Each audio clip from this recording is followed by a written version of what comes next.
Magsitayo po ang lahat.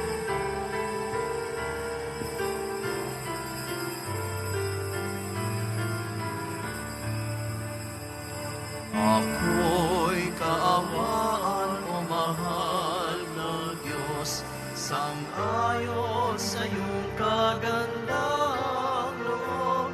Mga sala mo'y iyong linisin, ayon din sa pag-ibig mo sa amin. Bubuksan aking puso't isipan, pagsalansan mo'y aking inikilala. Patawarin aring kasalanan. Ako'y kaawaan o mahal na Diyos, sang-ayon sa iyong kagandang loob. Mga sala mo'y iyong linisin, ayon din sa pag-ibig mo sa amin. Sa ngalan ng Ama at ng Anak at ng Espiritu Santo, Amen. sumainyo ang Panginoon. At sa maiyo rin. Ang bawat misa, pagsasangayon ng mahalagang sakripisyo ni Jesus sa Kalbaryo at ipinapadama natin ang ating katapatan. Sinasabi natin si Jesus, tayo po'y nasa paanan ng krus. Naririto ako. Pinapahalagahan ko po ang ginawa ninyong napakahalagang katubusan sa aking mga kasalanan na kinasusuklaman ko ngayon. Mga kapatid, tinipon tayo bilang kaanib ng angka ng Diyos, kaya dumulog tayo sa mawaing Panginoong nagpapatawad ng lubos. Sinugong tagapagpagaling sa mga nagsisisi, Panginoon, kaawaan mo kami. Panginoon, kaawaan mo kami. Dumating na tagapag-anyaya, mga makasalanan ay magsisi, Kristo, kaawaan mo kami. Kristo, kaawaan mo kami. Nakaluklok ka sa kanan ng Diyos Ama para ipamagitan kami. Panginoon, kaawaan mo kami. Panginoon, kaawaan mo kami. Kaawaan tayo ng makapangyarihan Diyos. Patawarin tayo sa ating makasalanan at patnubayan tayo sa buhay na walang hanggan. Amen. Manalangin tayo. Ama naming makapangyarihan, pinapanauli at pinahahalagahan mo ang wagas na katapatan. Itaguyod mo ang aming kalooban upang mahubog sa sagisag ng iyong Espiritu at maging matatag sa pananalig at masipag sa gawa ng pag-ibig sa pamamagitan ng Jesucristo kasama ng Espiritu Santo magpa sa walang hanggan. Amen. Magsiyo po ang lahat. Pagbasa mula sa aklat ni Propeta Jeremias. Sinabi ng Panginoon, parurusahan ko ang sinumang tumatalikod sa akin at nagtitiwala sa kanyang kapwa sa lakas ng mga taong may hangganan ang buhay. Ang katulad niya'y halamang tumutubo sa ilang, sa lupang tigang at sa lupang maalat na walang ibang tumutubo. Walang mabuting mangyayari sa kanya. Ngunit maligaya ang taong nananalig sa Panginoon. Pagpapalain ang umaasa sa kanya. Ang katulad niya'y halamang nakatanim sa tabi ng batisan. Ang mga ugat ay patungo sa tubig. Hindi ito manganganib kahit dumating ang tag-init, sapagkat mamamalaging luntian ang mga dahon nito. Kahit di umulan, ay wala itong aalalahanin. Patuloy pa rin itong mamumunga. Sino ang makaunawa sa puso ng tao? Ito'y magdaraya at walang katulad. Wala ng lunas ang kanyang kabulukan. Akong Panginoon, ang sumisiyasat sa isip at sumusubok sa puso ng mga tao. Ginagantihan ko ang bawat isa ayon sa kanyang pamumuhay at ginagantimpalaan ayon sa kanyang ginawa. Ang salita ng Diyos. Salamat sa Diyos. Mapalad ang umaasa sa Panginoon tuwina. Mapalad ang umaasa sa Panginoon tuwina. Mapalad ang taong hindi naakit niyong masasama upang sundan niya ang kanilang payo't maling halimbawa. Hindi sumasama sa sinumang taong ang laging adhikay, pagtawanan lamang at hamak-hamakin ang Diyos na dakila. Nagagalak siyang laging magsaliksik ng banal na aral. Ang utos ng poon, siyang binubulay sa gabi at araw. Mapalad ang umaasa sa Panginoon tuwina. Ang katulad niya'y isang punong kahoy sa tabing batisan. Sariwa ang dahot, laging namumunga sa kapanahunan. At anumang gawin ay nakatitiyak na magtatagumpay. Mapalad ang umaasa sa Panginoon tuwina. Ngunit ibang-iba ang masamang tao, ipa ang kawangis. Siya'y natatangay at naipapadpad kung hangi umihip. Sa taong matuwid ay Panginoon ang siyang mag-iingat. Ngunit kailanman ang mga masama ay mapapahamak. Mapalad ang umaasa sa Panginoon tuwina. Magsitayo po ang lahat.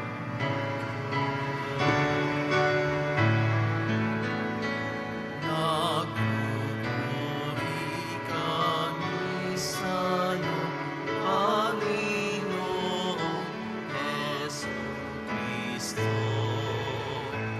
Nagpupuri kami sa'yo, Panginoong Jesucristo. Mapalad ang nag-iingat sa kanyang pusong matapat ng salitang nagbubuhat sa buong Diyos ng liwanag, sa tiyaga'y aning ganap. Nagpupuri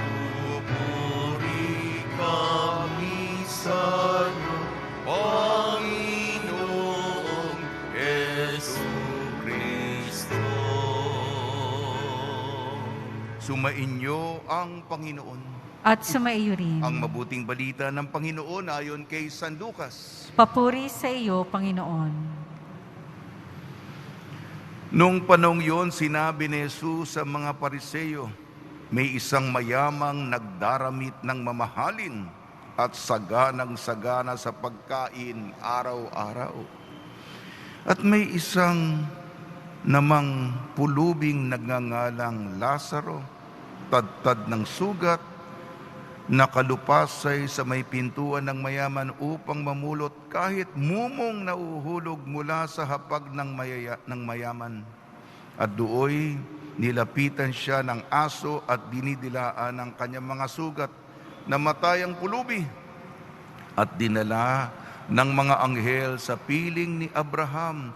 Namatay rin naman ang mayaman at inilibing sa gitna ng kanilang pagdurusa sa Hades. Tumingala ang mayaman at kanyang natanaw sa malayo si Abraham, kapiling si Lazaro. At sumigaw, Amang Abraham, mahabag po kayo sa akin. Utusan ninyo si Lazaro na isawsaw sa tubig ang dulo ng kanyang daliri at palamigin ng aking dila, sapagkat naghihirap ako sa apoy na ito. Ngunit sinabi sa kanya ni Abraham, Anak, alalahanin mong nagpakasasa ka sa buhay na ibabaw ng lupa. At si Lazaro'y nagtiis ng kahirapan. Ngunit ngayon inaaliw siya rito, samantalang ikaw na may nagdurusa. Higit sa lahat, inilagay natin sa pagitan natin ang isang malaking bangin upang ang mga narini ay hindi maparyan at ang mga nariyan ay hindi makaparini. At sinabi ng mayaman, kung gayon po, Amang Abraham, ipinamamanhi ko na inyong papuntahin si Lazaro sa bahay ng aking ama, sapagkat ako may 5 kapatid na lalaki. Paparoonin nga ninyo siya upang balaan sila, at nang hindi na sila humantong sa dakong ito ng pagdurusa. Ngunit sinabi sa kanya ni Abraham, nasa kanila ang mga sinulat ni Abraham, nasa kanila mga sinulat ni Moises at mga propeta. Pakinggan nila ang mga yon. Hindi po sapat ang mga yon, tugon niya. Ngunit kung may pupunta sa kanila ang isang patay na muling nabuhay, tatalikdan nila ang kanilang mga kasalanan.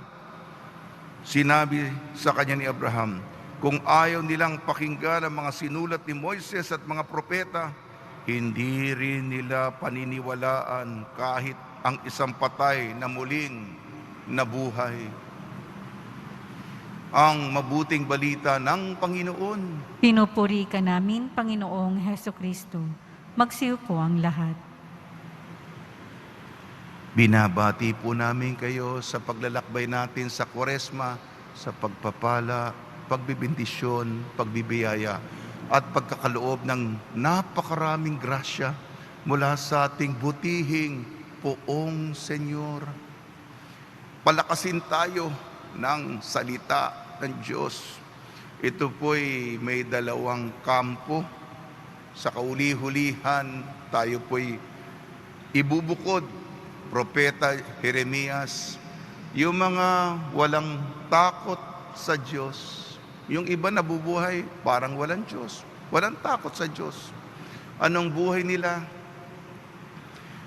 Tagtuyot, disyerto, ilang, o kaya yung malapit sa bulkan, laba, walang buhay.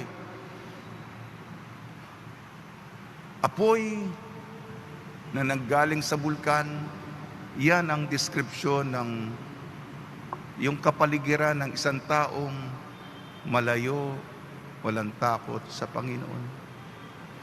Ano naman ang nagmamahal, naglilingkod? Ang luntian, ang hardin, ang halamanan, ang ilog, ang sibol, isang malaking hardin na mga bulaklak at ang mga punong kahoy na may mga bunga na mga matatamis na prutas, sagana sa ani. Ito po ang larawan ng isang taong naglilingkod at nagmamahal sa Panginoon. Pag nilayan po natin itong paalala ng isang propeta, Propeta Jeremias. Gayon din naman sa ating ebanghelyo ayon kay San Lucas, 2 klaseng tao, mayaman at mahirap. Hindi ko po sinasabi na lahat ng mayaman ay pupunta dun sa kalunos-lunos at pinakatrahedya ng kapalaran. Ang kasalanan ng mayaman, hindi siya nagbigay ni mumu kay Lazaro sa lahat ng mga talinhaga ni Jesus. Di ba wala namang pangalan? Dito naman nagbigay ng pangalan sa isang karakter, si Lazaro. Ang talinhaga, ang mayaman. Ano yung description sa mayaman? Nagpakasasa. Ano pa? Ang kanyang damit ay napakarangya. Yung mamahali na damit. Tapos naman ang kanyang pagkain, araw-araw, buffet, bangkete. Habang yung si Lazaro naman, nasa pintuan niya, naghihintay mabagsakan ng mumo. May bumagsak, inuubos naman ng mayaman ang lahat. sugatan. Yung aso naman, dinidilaan ang kanyang sugat. Ang description ni Abraham, o mayaman, nagpakasasa ka, nagpakasarap ka. Ito naman, naghirap, umiyak, maraming pinagdaanan. Puro pagsubok ngayon naman, sa kabila naman, bumaligtad. Ito namang mayaman, mayaman talaga. Alam mo yung ugali ng utos, 2 utos niya. Pwede ba, utusan mo nga yung si Lazaro. Ang init dito, wala ditong aircon. Pwede bang yung dulo ng kanyang daliri ay ilagay doon sa malamig na tubig sapagkat yung aking mga labi ay tuyon-tuyo na? Pwede ba? Mukha. Si Abraham mukhang kwan. Talaga itong mayaman na ito. Hindi lang yun, hindi lang yun. Nag-utos pa. Tinanggihan ni Abraham.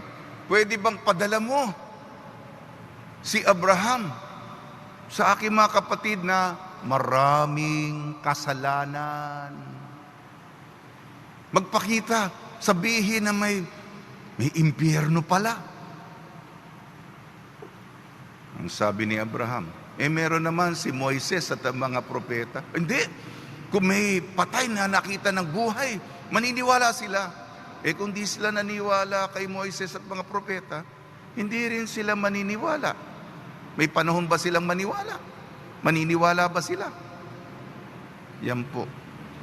Paalala po sa atin yan, ha? So, 2 kampo.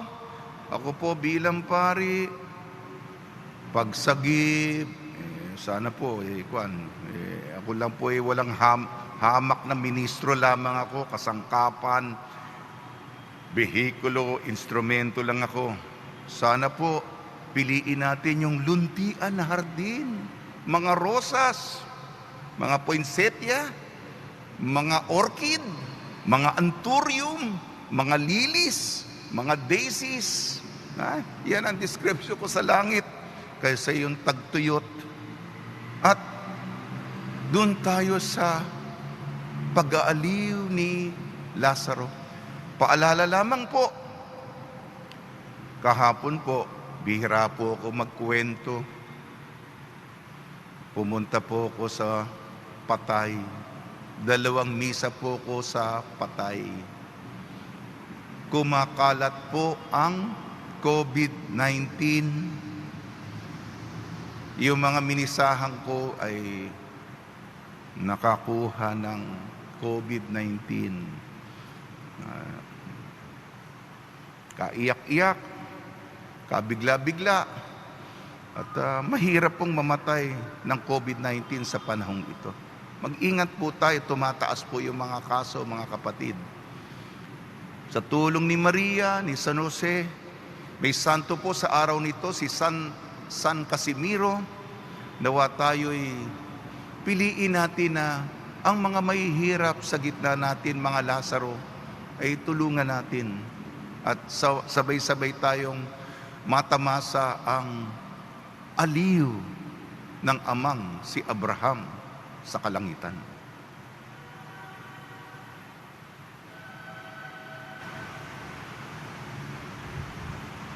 Magsitayo po ang lahat. Minamahal kong mga kapatid, habang inalala natin ang mga pangangailangan ng mga dukha, lumapit tayo sa ating Diyos na nagbabahagi ng kanyang kayamanan sa pagsusugo ng kanyang anak sa mundo. Ang ating tutugon po, Ama ng mga dukha, pagpalain mo kami. Ama ng mga dukha, pagpalain mo kami. Ang simbahan naway ipadama ang habag ni Kristo sa mga dukha na nagpupunyagi para sa isang higit na makatarungang lipunan. Manalangin tayo. Ama ng mga dukha, pagpalain mo kami. Ang mga natutuksong maging alipin ng kayamanan at kapanatagang dulot ng mga material na bagay, naway makaunawa na nagmumula ang spiritual na kahirapan sa pagtangging magbahagi sa kapwa. Manalangin tayo. Ama ng mga dukha, pagpalain mo kami. Tayong lahat naway tumanggap ng biyayang magpakita ng awa at habag, pag-unawa at pagiging bukas palad sa mga nangangailangan. Manalangin tayo. Ama ng mga dukha, pagpalain mo kami. Ang mga may sakit, naway palakasin ng init ng mapagmahal na presensya ng Diyos. Manalangin tayo. Ama ng mga dukha, pagpalain mo kami. Ama naming nasa langit, ang iyong pag-ibig at habag, puspusin mo kami ng iyong nag-uumapaw na kabutihang loob. Idinadalangin namin ito sa pamamagitan ni Kristo ang aming Panginoon. Amen. Magsiyo po ang lahat.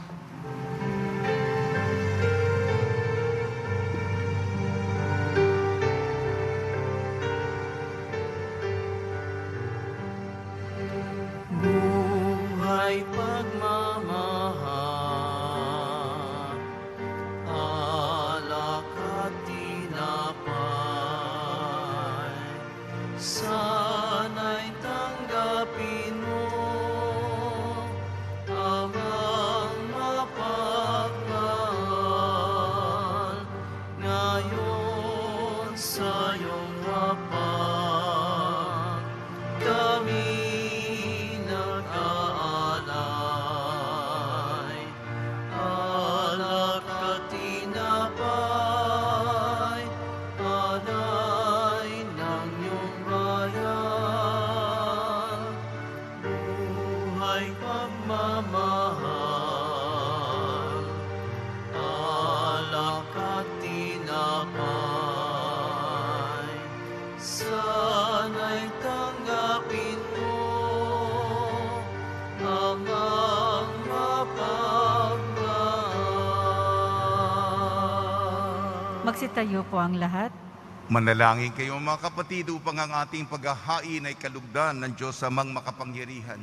Tanggapin nawa ng Panginoon itong paghahain sa iyong mga kamay, sa kapurihan niya at karangalan, sa ating kapakinabangan at sa buong sambayanan niyang banal. Ama namin lumikha, pabanalin mo sa paghahain ngayon ang aming 40 araw na paghahanda para sa pagkabuhay upang ang ginaganap namin ay maisaloob ng lubusan sa pamamagitan ng Jesucristo kasama ng Espiritu Santo magpasawalang hanggan. Amen. Sumainyo ang Panginoon. At sumaiyo rin. Itaas sa Diyos ang iyong puso at diwa. Itinaas na namin sa Panginoon. Pasalamatan natin ang Panginoong ating Diyos. Marapat na siya ay pasalamatan. Ama naming makapangyarihan, tunay nga marapat na ikaw ay aming pasalamatan sa pamamagitan ng Jesucristo na aming Panginoon. Sa pagbabakasakali mong kami bubuti, isinugo mo si Jesucristo upang pangunahan kami.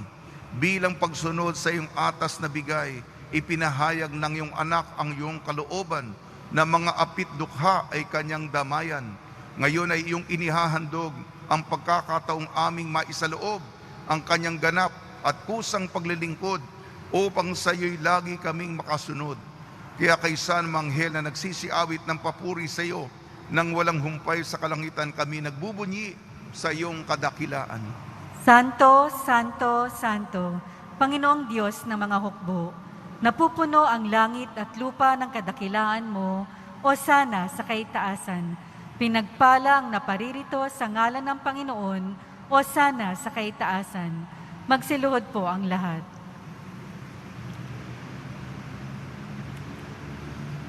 Ama namin banal, ikaw ang bukal ng tanang kabanalan. Kaya sa pamamagitan ng Espiritu, gawin mong banal ang mga kaloob na ito upang para sa amin maging katawan at dugo ng aming Panginoong Jesucristo.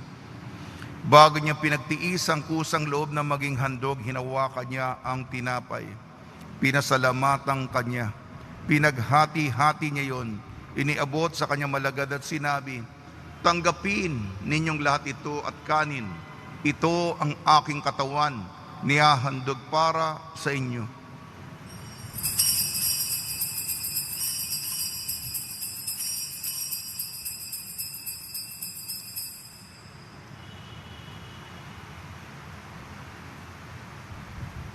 Gayon din naman nung matapos ang hapunan, hinawakan niya ang kalis, muli kanyang pinasalamatan. Iniabot niya ang kalis sa kanyang malagad at sinabi, tanggapin ninyong lahat ito't inumin. Ito ang kalis ng aking dugo, ng bago at walang hanggang tipan. Ang aking dugo ni bubuhos para sa inyo at para sa lahat. Sa ikapagpapatawad ng makasalanan, gawin ninyo ito sa pag-alala sa akin.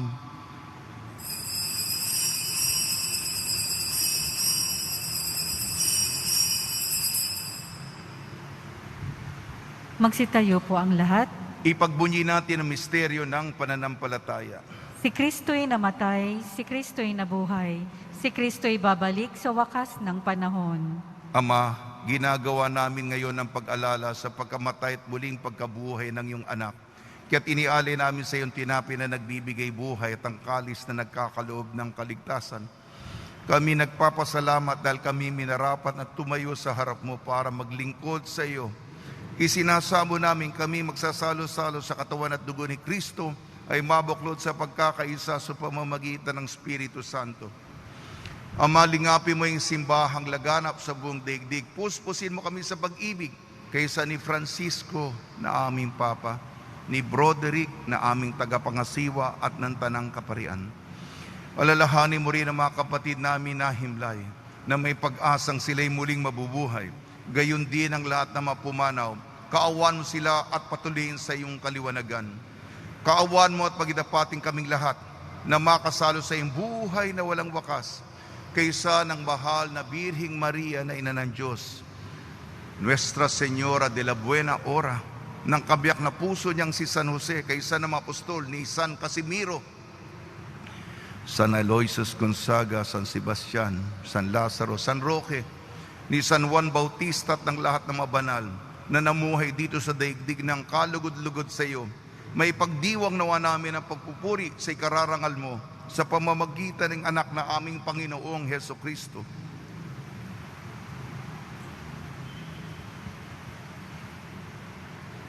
Sa pamamagitan ni Kristo, kasama niya at sa Kanya, ang lahat ng parangal at papuri ay sa iyo, Diyos amang makapangyarihan, kasama ng Espiritu Santo, magpa sa walang hanggan. Amen. Sa tagubili naman nakakagaling na utos sa turo ni Jesucristo na Panginoon natin at Diyos, ipahayag natin ang lakas loob.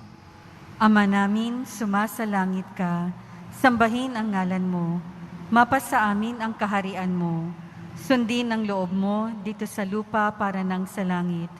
Bigyan mo po kami ngayon ng aming kakanin sa araw-araw, at patawarin mo kami sa aming mga sala, para ng pagpapatawad namin sa nagkakasala sa amin. At huwag mo kaming ipahintulot sa tukso, at iadya mo kami sa lahat ng masama. Hinihiling namin kami iadya sa lahat ng masama. Pagkalooban ng kapayapaan araw-araw, iligtas sa kasalanan at ilayo sa lahat ng kapahamakan. Samantalang aming pinananabikan ang dakilang araw ng pagpapahayag ng tagapagligtas naming si Jesucristo. Sapagkat iyo ang kaharian at ang kapangyarihan at ang kapurihan magpakailanman. Amen. Panginoon Jesucristo, sinabi mo sa mga apostol, kapayapaan na iniiwan ko sa inyo, ang aking kapayapaan na binibigay ko sa inyo. Tungyan mong aming pananampalataya at huwag ang aming mapagkakasala. At pagkalooban mo kami na kapayapaan at pagkakaisa yun sa iyong kalooban, kasama ng Espiritu Santo, magpasawalang hanggan. Amen. Mga kapatid, mga kaibigan, sumainyo po ang kapayapaan ng ating Panginoon. At sumaiyo rin. Magbigayan po tayo ng kapayapaan sa isa't isa.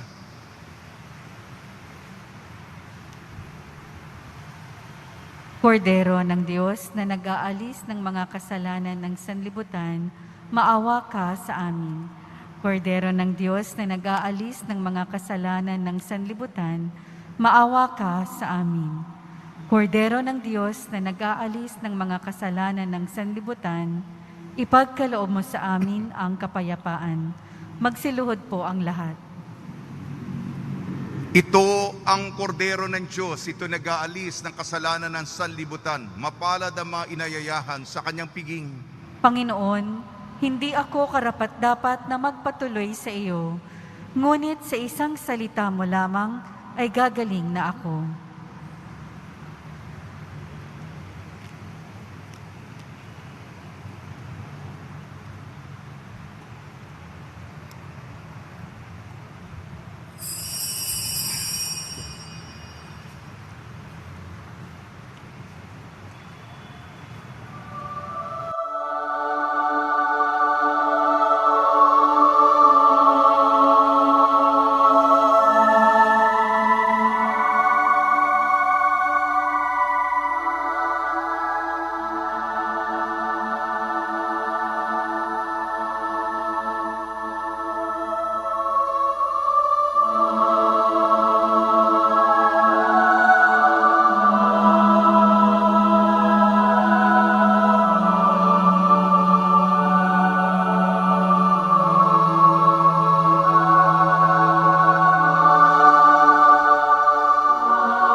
Magsitayo po ang lahat.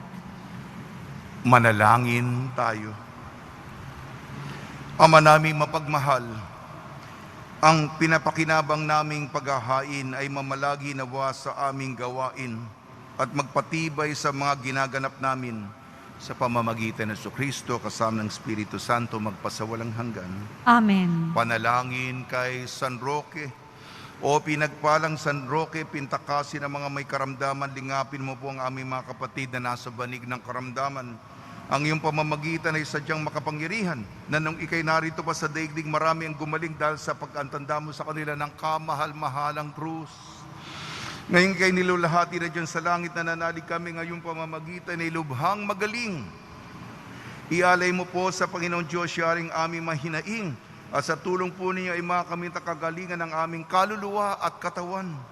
Pakundangan sa mga hirap at sakit ng Panginoon Kristo at inyo pong mga panalangin. Amen. Senyor San Roque, panalangin mo po kami upang kami maigya sa salot ng COVID-19 at sa mga karamdaman ng katawan at kaluluwa. Senyor San Roque, panalangin mo po kami upang kami maigya sa salot ng COVID-19 at sa mga karamdaman ng katawan at kaluluwa. Senyor San Roque, panalangin mo po kami upang kami maigya sa salot ng COVID-19 at sa mga karamdaman ng katawan at kaluluwa. Pagbabasbas sa mga deboto ng kanilang makahilingan at dasalan, mahal na poong Jesus Nazareno, iniyayag mo sa pamamagitan ng krus ang walang maliw na pag-ibig ng Diyos sa sangkatauhan. Pakinggan mo ang kahilingan niyo ang kanang nagsusumamo sa iyo. Makamtanawa nila ang iyong katugunan at tanggapin ang kasagutan ng may utang na loob na tinatanaw. Basbasan din po ninyo mga daladala nila mga imahin at dasalan.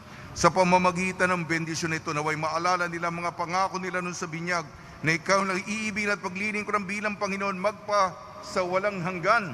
Amen. Araw-araw po kong nagbibigay ng ulat sa inyo. Mag-ingat po tayo at magdasal po tayo sapagkat yung variant galing pang United Kingdom at galing pa ng South Africa ay nasa National Capital Region at may mga mutations ng coronavirus sa Visayas, sa may Visayas. Magdasal po tayo na hindi ito po kumalat at lumaganap. Muli, maraming salamat po sa inyong kabutihang loob. Mamaya po, kasama po ako. Pupunta po ako sa isang eskwelahan sa Nueva Ecija, sa siyudad ng Gapan. May mga paaralan doon, siyempre module. Ang tulong po ninyo, kailangan nila ng tinta, ink, kailangan nila ng coupon band, i-reproduce kasi yung mga module. Yung mga school supplies, at saka mga ayuda ninyo, ibibigay po natin. Patuloy po tayo nagbibigay sa mga estudyante. Ang inyong kabutihang loob na ihahatid, kasama po ko mamaya sa paghatid ng inyong ayuda para sa mga nangangailangan, mga estudyante at mga guro. Besides sa inyong cash contributions, 3 trays eggs, 10 packs choco milk, 9 packs milk, 3 sacks of rice 25 kilos, 1 box sardines, 2 boxes noodles, 1 box biscuit, 1 box assorted coffee, Milo, and biscuits. Salamat ng marami sa inyong kagandahang loob. Nawa ang Panginoon ang gumanti sa inyong kabutihang loob. Sumainyo ang Panginoon At sumaiyo rin. at pagpalain kayo ng makapangyarihan Diyos, Ama, Anak at Espiritu Santo. Amen. Paglayin po ninyo sa inyong pag-alis ang kapayapaan ni Jesucristo. Salamat sa Diyos.